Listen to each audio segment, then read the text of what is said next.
Radhe Radhe everyone, स्वागत करती हूँ आप सभी का आज के इस वीडियो में। तो आज मैं आप सभी को शीतला माता की पूजा में लगने वाली बेसिक सामग्री दिखाने वाली हूँ। शीतला माता का व्रत पूजन चैत्र मास के कृष्ण पक्ष की सप्तमी और अष्टमी तिथि को किया जाता है, जिसे शीतला सप्तमी और शीतला अष्टमी बोला जाता है। और इसके साथ ही कई लोग होली के समाप्त होने के बाद जो भी पहला शुक्रवार या सोमवार पड़ता है उस दिन इस व्रत पूजन को करते हैं। और इस पूजा को बासौड़ा, बासेड़ा इन नामों से भी जाना जाता है।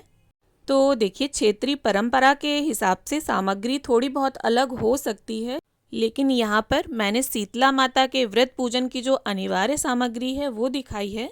तो देखिए, शीतला माता का व्रत पूजन मुख्य रूप से मंदिर में जाकर ही किया जाता है, लेकिन किसी कारणवश अगर आप मंदिर नहीं जा सकते तो घर पर भी आप इसका पूजन बड़ी ही सरलता से कर सकते हैं। और अगर मंदिर जा रहे हैं तब भी इसी सामग्री के साथ आप शीतला माता का पूजन कर सकते हैं। तो देखिए, घर पर पूजा करने के लिए हमें शीतला माता का एक फ़ोटो या प्रतिमा चाहिए होगी। और अगर आपको फ़ोटो या प्रतिमा ना मिले तो आप नीम की डाल का भी पूजन घर पर कर सकते हैं। अब इसके साथ हमें एक मिट्टी का कलश चाहिए होगा। शीतला माता के व्रत पूजन में मिट्टी के बर्तनों का बहुत ज़्यादा महत्व है। तो देखिए, कलश आप छेद वाला भी ले सकते हैं और बिना छेद वाला भी। इसके साथ हमें 5 मिट्टी के कुंडारे चाहिए होंगे।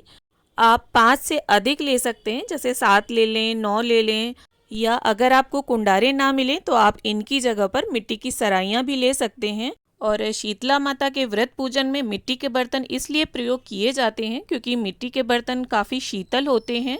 और इसके साथ अगर आपने होली पर बड़कुले की माला बासौड़ी के लिए लेकर रखी है तो वो माला आप निकाल लें, और अगर नहीं निकाले हैं तो बिना बड़कुलों के भी आप पूजन कर सकते हैं। इसके साथ ही देखिए, बासौड़े पर हमें एक दिन पहले ही भोजन तैयार करके रखना होता है, क्योंकि अगले दिन ना तो चूल्हा जलाया जाता है और न ही किसी प्रकार की अग्नि का प्रयोग किया जाता है।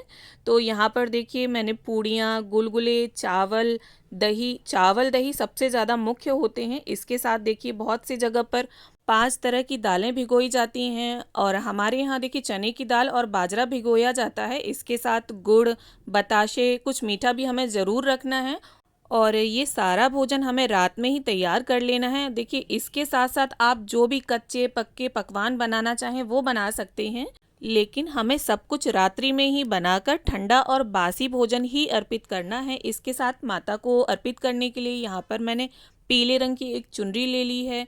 साथ ही शीतला माता को अर्पित करने के लिए कुछ श्रृंगार का सामान हमने निकाल लिया है। तो यहाँ पर देखिए, मैंने 16 श्रृंगार की सामग्री निकाली है। आप अगर चाहें तो 5, 7, 9, 11 इस तरह से भी कुछ श्रृंगार का सामान भेंट कर सकते हैं। और इसके साथ ही दान में देने के लिए हमें कुछ सिक्के चाहिए होंगे, तो इस प्रकार से हम कुछ सिक्के रख लेंगे थाली में। और इसके साथ ही शीतला माता को तिलक करने के लिए यहाँ पर हल्दी का प्रयोग करेंगे हम, क्योंकि हल्दी देखिए एंटीबायोटिक होती है और शीतला माता को हल्दी का ही टीका किया जाता है। रोली, सिंदूर, कुमकुम इनका टीका नहीं किया जाता, क्योंकि ये वस्तुएं गर्म तासीर की मानी जाती हैं। साथ ही एक ठंडा दीपक हम रख लेंगे। ठंडा दीपक मतलब इस दीपक को हमें प्रज्वलित नहीं करना है, हमें आटे का और घी में डूबी हुई बाती होनी चाहिए। तो इस तरह से हम एक दीपक तैयार कर लेंगे। और इसके साथ ही जो भी फूल उपलब्ध हो जाएं आपके पास वो फूल ले लें। और नीम अगर उपलब्ध हो जाए तो नीम आप ज़रूर अर्पित करें शीतला माता को, क्योंकि हल्दी, नीम इस तरह से जो एंटीबायोटिक चीज़ें होती हैं उन सभी का शीतला माता के पूजन में उपयोग ज़रूर किया जाता है। तो अगर आपको आसानी से नीम और फूल माला ये चीज़ें मिल जाती हैं तो आप रख लें, वरना बिना इनके भी पूजन किया जा सकता है। और इसके साथ ही माँ को अर्पित करने के लिए मौसम में आने वाले जो भी ठंडी तासीर के फल हों आप उन्हें रख लें। तो इस प्रकार से ये वो बेसिक और मुख्य सामग्री है जो बासौड़े के पूजन के लिए हमें चाहिए। और देखिए, अपनी क्षेत्रीय और पारिवारिक परंपरा के हिसाब से आप चीज़ों को रखें पूजन में।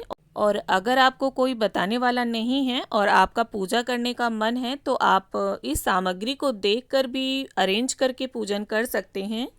तो उम्मीद करती हूँ वीडियो को देखकर आप सभी को सामग्री को अरेंज करने में हेल्प मिलेगी। वीडियो अगर अच्छी लगी हो तो इसे लाइक करें, शेयर करें और चैनल को सब्सक्राइब जरूर कर लें। इसी तरह के अन्य वीडियोस देखने के लिए, वीडियो को अंत तक देखने के लिए आप सभी का बहुत बहुत धन्यवाद।